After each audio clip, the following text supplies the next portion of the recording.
I just want to go through the positions on a soccer pitch and kind of see what other athletes that we could put into these positions based upon what the position needs to do during the game, if that all makes sense. All right. So we're in a basic 4-3-3 setup for soccer. And let's start now with number 9, which is the striker, okay? Now, a striker needs to be a little bit stronger, a little bit bigger. They're a finisher. They're a sniper. You know, when this person gets loose, they're going to score because goal scoring is their number one. That's number 1 on the resume. So I just reimagined Austin Matthews of the Toronto Maple Leafs. You know, he's got 274 career goals in 7 seasons. I think he would be a perfect guy to put out there. And then we have your outside wings, right? These guys are good with their feet. They're fast. They attack on the flanks, and they take people one-on-one.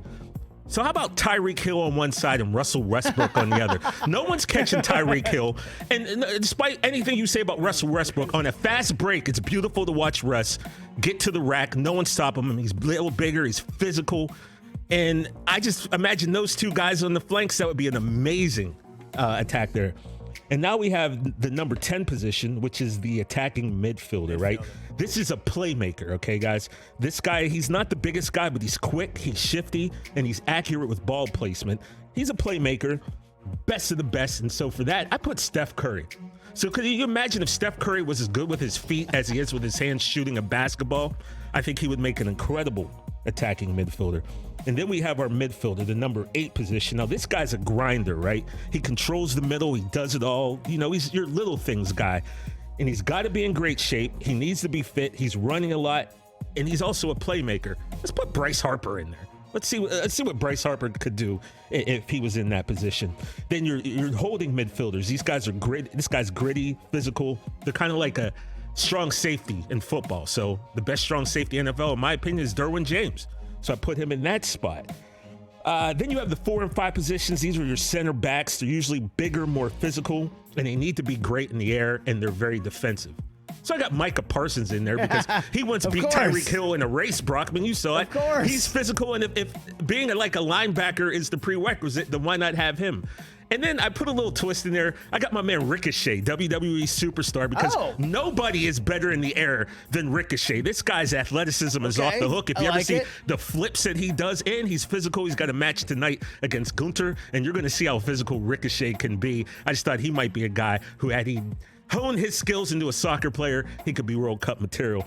And then we have your outside backs. These guys are good defensively, and they need speed.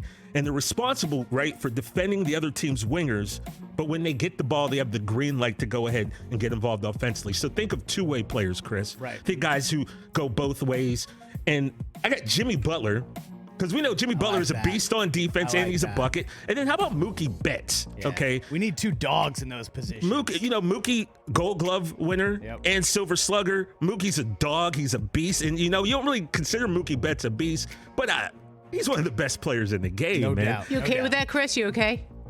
But just put your head between your knees and it does make me cry a little bit. That he's not with us. And then lastly, we got the number 1. That's your goalie, right? You need to be bigger. You need to be nimble, fast, great reflexes. You also have to be very cerebral because you know the game, you know tendencies. Why not put LeBron James out there as a goalie and try to get the ball past him? And then one last thing, our first sub, right? This is the guy who, when the other team's worn down and tired, you bring him in. That's instant energy, instant athleticism. Yeah, like minute 65 or something. Bam, this guy comes on. We need a quick goal, man. Second half. Ja Morant. Oh, baby. Well, how would you feel about having to chase him all over the soccer field? Nope, not going to do it. So that's it. And I guess anyone who's out there who's more into soccer than me, obviously, comment on Twitter, comment on YouTube, tell us how you feel about this. But I just thought this was a cool way of maybe seeing what a U.S. men's national team could look like. I think that's fun. Good job. Thank you. Nicely done. And finally, Russell Westbrook is wanted, so good job on that. Yeah, he's available. Did I just say that? Catch the Rich Eisen Show every single day on the Roku channel, 12 to 3 Eastern, for free.